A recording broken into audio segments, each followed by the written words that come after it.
11 মাস তুমি বান্দা আমার কথায় কদর করলা না, তো চলো একটা মাস রমজান আবার দিলাম আমি এই পৃথিবীতেই তোমারে, আমি একটি মাস দিলাম। একটা চাঁদ উঠবে তুমি রমজান শুরু করবা, আরেকটা চাঁদ উঠবে ঈদের তুমি রমজান শেষ করবা। এই একটা মাস আমি হীরা মণি মুক্তা মাণিক্য স্বর্ণ রৌপ্যর চাইতে কোটি কোটি গুণ দামি এক সেকেন্ড বানায় দিলাম। এবার তুমি বান্দা, তোমার যে বললাম আমি মাফ করতে চাই বান্দা, আমি না বলছি তোমারে জান্নাত দিতে চাই। চলো বান্দা এই মাসটা কমপক্ষে কদর করো। তুমি সেজদা দিবা একটা, আমার ফেরেশতা উঠাবে 70টা।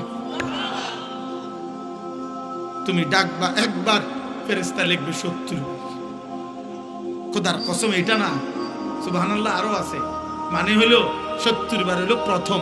আল্লাহ তাআলা কোরআনে আছে, হাদিসে আছে, প্রত্যেকটা নেকি লেখার সময় রমজানে ফেরেশতা তো আল্লাহকে জিজ্ঞেস করবে, আল্লাহ 70 লিখবো? আল্লাহ বলবে না, আরো বাড়াইতে হবে।